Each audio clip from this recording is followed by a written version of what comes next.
Hello, I'm Matthew Aldis, and today we're going to talk about the book of Esther, so named after the Jewish heroine who helped her people avoid extermination at the hands of the Persians while in exile.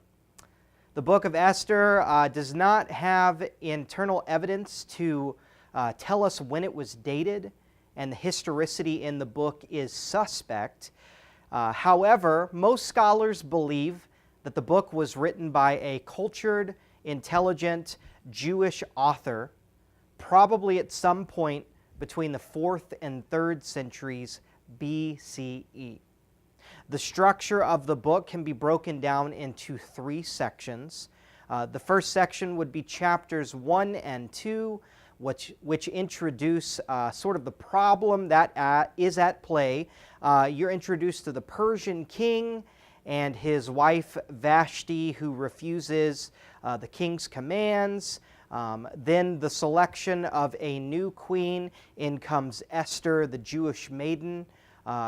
Esther is raised by her uncle Mordecai, and we're also introduced to the principal antagonist, a man named Haman, who not only wants to exterminate Mordecai, but the Jews as an entire nation. Exile.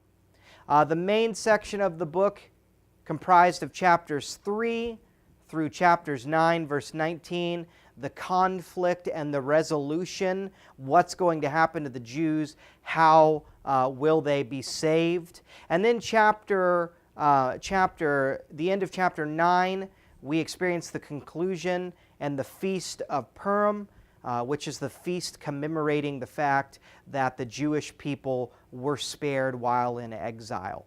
And so the theme that we're really focusing on in the book of Esther is God's provision even while in exile. The people of Israel have been taken captive by the Persians. They are not free to worship God in the land that God has given them in the book of Numbers and Deuteronomy and Joshua.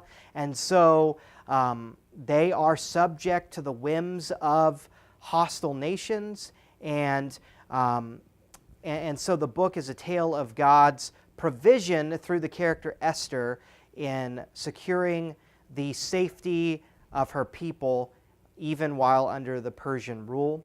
As I said earlier, some of the historical details are susceptible with several historical inaccuracies, but it is telling that the Jewish people to this day still practice the Feast of Purim, in which they remember God's liberating activity while under Persian captivity.